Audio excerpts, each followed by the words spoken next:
తెలుగుదేశం పార్టీని కూడా మరియు నియోజకవర్గం నుంచి వచ్చినటువంటి గ్రామాల నుంచి వచ్చినటువంటి తెలుగుదేశం కార్యకర్తలందరికీ కూడా నా హృదయపూర్వక నమస్కారాలు తెలియజేస్తున్నాను.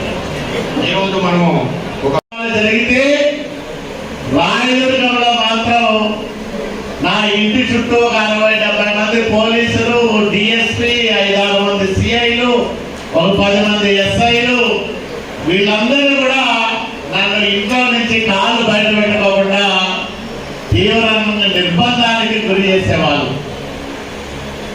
అయినా మనం ఎక్కడ తగ్గల, ఎవరికి భయపడలా. తెలుగుదేశం పార్టీ అంటే చంద్రబాబు నాయుడు గారు నడిపిస్తున్న ఒక రాజకీయ శక్తి అని చాటి రాయదుర్గంలో తెలుగుదేశం పార్టీని కాపాడుకున్నాం.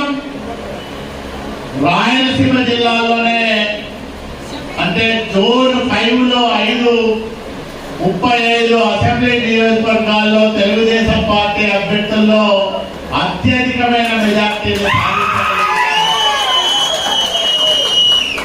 అది మీ అందరి కృషి, మీ అందరి కష్టం, ప్రజల ఆశీస్సులు, మన నాయకుడు చంద్రబాబు నాయుడు గారి నాయకత్వం పట్ల ప్రజలకున్న అచంచలమైన విశ్వాసం అని మీ అందరికీ నేను మనవి చేస్తా ఉన్నాను. వేదిక మీద ఉన్న నాయకులు, వేదిక ముందున్న కుటుంబ సభ్యులు ఎవరు కూడా తక్కువ చేయలే. ఎవరి స్థాయిలో వాళ్ళు బ్రహ్మాండంగా కష్టపడి పనిచేశారు, ఐకమత్యంగా పనిచేశాం. ఎన్నికల్లో అఖండమైన మెజార్టీని సాధించాం. సాధించిన తర్వాత బాధ్యత పెరిగింది.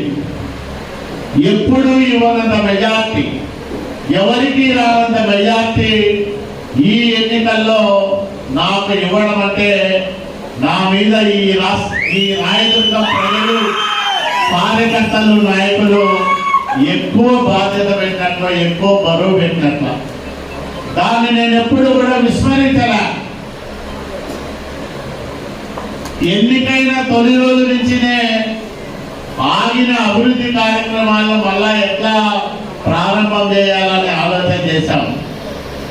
ఇంకా కొత్త కొత్త కార్యక్రమాలు ఏమేమి తేవాలో రాయదుర్గం నియోజకవర్గానికని పని చేస్తా ఉన్నాం.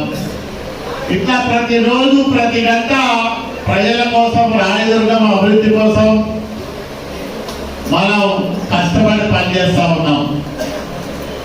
నేను ముందు జిల్లా పార్టీ అధ్యక్షుడిగా పనిచేశా, పాలిట్ బ్యూరో సభ్యుడిగా 20 సంవత్సరాలుగా పనిచేస్తా ఉన్నా, రాష్ట్ర మంత్రిగా పనిచేశా. ఇప్పుడు రాయదుర్గం తప్ప వేరే ఏమీ ఆలోచన చేయడం లేదు.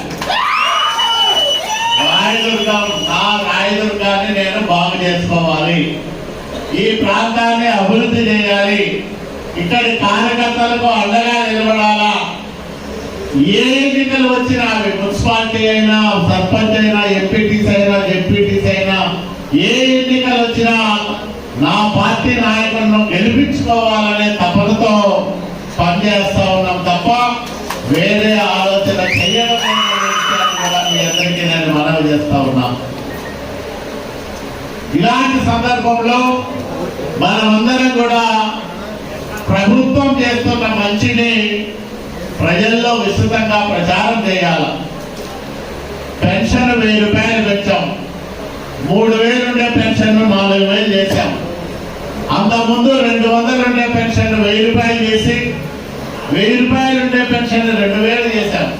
అంటే 5 ఏళ్లలో 200 ఉండే పెన్షన్ 2000 చేసే చంద్రబాబు నాయుడు గారు జగన్మోహన్ రెడ్డి 1000 రూపాయలు పెంచడానికి 5 ఏళ్లు తీసుకున్నాడు. 250 అని ఎట్లా పెంచుకుంటా పోయినాడు. మరి 5 ఏళ్లలో 1000 రూపాయలు పెంచడానికి ఆపసోపాలు జగన్మోహన్ రెడ్డి పడితే మన నాయకుడు వచ్చిన తొలి నెలలోనే ఎంత ఇచ్చాడు? 7000 ఇచ్చాడు. 4000 కాదు, 7000 ఇచ్చాడు. ఇచ్చాడా లేదా? అంటే 1000 రూపాయలు కలిపి 4000, అంతకుముందు 3 నెలల బకాయి 3000 కలిపి 7000 రూపాయలు పెన్షన్ ఇచ్చిన నాయకుడు మన నాయకుడు నారా చంద్రబాబు నాయుడు గారని మీ అందరికీ నేను మనవి మన యువ నాయకుడు నారా లోకేష్ బాబు గారు 3,300 కిలోమీటర్ల పాదయాత్ర చేశాడు యువగలం పేరుతో. అన్ని చోట్ల నిరుద్యోగుల బాధలు విన్నాడు, వాళ్ళతో మాట్లాడినాడు.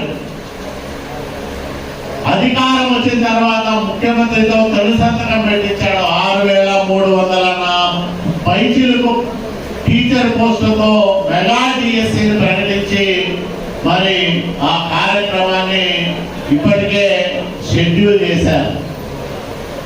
ఇదే కాకుండా సంవత్సరానికి 3 గ్యాస్ సిలిండర్లు ఇచ్చేదానికి మనం ఇప్పటికే ప్రారంభం చేశాం. ఇప్పటికే 2 సిలిండర్లు కూడా ఇవ్వడం జరిగింది ఒక కుటుంబానికి.